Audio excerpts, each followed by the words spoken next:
Lesson 1.2 deals with the idea of what we call primitive type variables.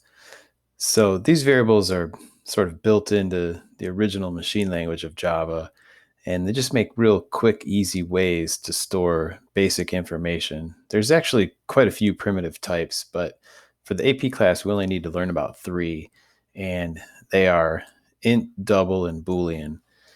So all lowercase letters, these do not come from their own classes. We're going to learn about class variables later, and we'll also learn about something called a string. But for today, we're just looking at int, double, and boolean, three real basic variables. An int can hold essentially any integer value, which you may remember from math means there can't be any type of decimal or fraction attached to it.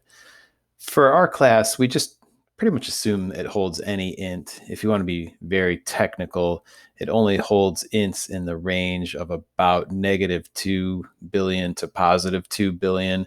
But for our course, we don't really worry about that. AP questions will often say things like you can ignore things that deal with integer overflow and stuff. So like they're saying like don't worry about numbers that go out of that range.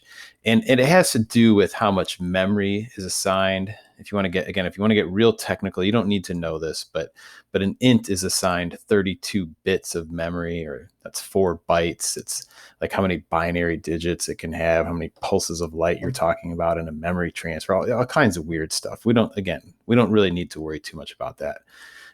Then there's something called a double. This is a 64-bit variable, so it's bigger. It's said to have double precision, and it holds what we call floating point values. Okay, that's like a technical term for saying a decimal. So if I wanted to store the number 2.3, I'd have to store it accurately within a double variable. I couldn't store it accurately within an int. I'd have to, round it to put it in an int. I'd have to make it 2 or 3. And then there's something called a boolean. A boolean only takes up 1 bit, or at least 1 bit, sometimes we say, and it holds just the value true or false. So a boolean variable can only hold one of two values, true or false. And we actually program that in as the word true or the word false, all lowercase. So, you don't want to use like a 1 or a 0 like maybe some other notations use, or it has to be true or false. Variables must be declared and initialized in Java. And so the generic way of thinking of this is we have to write a line of code that specifies the type of the variable. So replace the word type with either int, double, or boolean. We have to give the variable a name. We try to use very descriptive names when we code. Okay. You don't just have to use like X, Y, and Z like in a typical math class. And then the value is whatever is going to be the initial value of the variable. So like what value does it begin with? We call that its initial value. We call that process initialization. And in Java, it's very important to note that data flows from right to left. So the value has to be on the right of what we technically call the assignment operator. Okay. And it flows from the value into the name. All right. So the speed here I've declared as an int, and I've assigned it the initial value 321.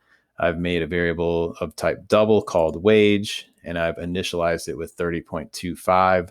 So again, notice that I put the decimal value into the double, the integer value into the int, and I made a Boolean variable called is sophomore, and I set it equal to false. So it's perfectly okay to have variable names that are, one letter, but it's also okay to have variable names of multiple words, and we just kind of smush them together. There's something called camel case, if you'd like to read about it, where you capitalize the successive letters of new words within the variable name. Typically, we leave that lowercase first letter there. I put a link down here to the bottom if you want to read more about variable names. This is a pretty good article here, and you could open that up, read a little bit about it on your own. Okay, and so I'll leave that for you. Back to our variable discussion. You can also declare a variable first and initialize it later. So here on these two lines of code, I'm simply declaring the existence of a variable named age that can hold ints. okay, and a variable named height that can hold doubles. I'll go ahead and give them values later within the program. Okay, so you can see later I initialized age to 99 and height to 2.12. Prior to those variables receiving an initial value, I couldn't use them. If I tried to print them or do a math equation with them, I'd get an error. They have to be initialized first. And it's okay to change variable values, like the word variable implies. Variables can vary. So here I changed my mind and I assigned age 33. Here I assigned is sophomore to be true. Okay. And I could have changed height or wage or any of those others as well. One thing that's not okay to do in Java is to redeclare a variable. So like reuse a same name. Once you've declared that a variable named wage belongs to this local workspace here, you can't try to declare another variable named wage. So the reason I have this line commented is if I were to uncomment it, it would cause an error within my program because I've already used that word wage. Oh, let's try that again. That's good that you see me make a mistake every now and then. Then you won't feel bad when you make them. All right. So right here, I'm expecting, see, it tells me variable wage is already defined. So they're warning me that I can't do that.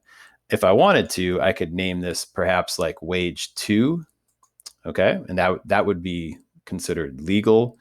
One thing, and again, if you follow that link that I shared about variable names, I could not name this to wage. It's actually illegal for a variable name to begin with a number.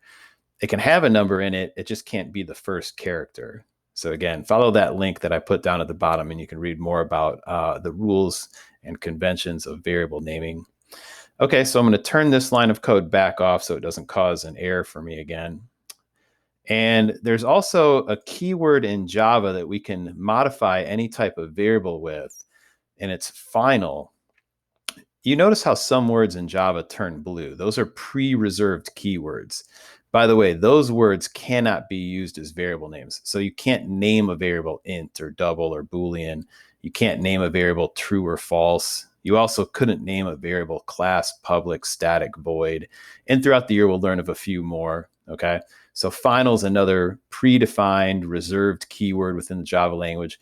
It changes this variable to make it a constant. And, like you've learned in math class, that means that it can't change. So with this variable, once I've initialized it, if I say shoe size 6, well, later, if you decide that you want shoe size to be 7, unfortunately, that's going to cause another error message because I made that variable final. So let's see what it tells me here when I try to run my program now. It says, cannot assign a value to final variable shoe size, right? See, once I initialized it to 6, then I can't change it. If I took that word final out, okay, now this would be perfectly legal. It's just putting that word final in there makes it impossible. So why would we use the word final? Well, you think of something like the value of pi from geometry, right? That's actually been predefined as a final in the math class. Same with like Euler's constant E. So there's a few cases, where you might want to make something final. You could make it final in its declaration and then later initialize it to 7. It's just that process can only happen once. Okay, so you can't make it 6 and then later change your mind. I put a note here. I said, try to use descriptive names for your variables. We tend to not just name our variables ABC or XYZ. We try to use very descriptive names like age, height. Okay, and we use things like what we call camel case often, to like kind of smush words together. So for example, like if I was going to make a variable called value of home or something, I would say value of home. And this is an example of what we call camel case. Okay. Meaning, like, if you notice, I just smushed the words together and capitalized the successive words, but not the first word. Typically, only the first word gets capitalized, remember, if it's the name of your class, like main, or we'll learn later about a class named string. That's why we see the capital S there. But typically in variable names, we don't do that. And you're not allowed to put spaces in variable names. That's illegal. You also can't use hyphens, okay? But you can use underscores. It's not really traditional though. Okay. So you can use underscores, but typically we just push it all together and capitalize successive words. And that's what we call camel case. That's kind of the norm. If you wanted to get a job as a programmer, you'd want to follow like the established norms. You wouldn't want, your boss or whoever's trying to hire you to laugh at you because you're doing things weird. So it's good to know like what other people do.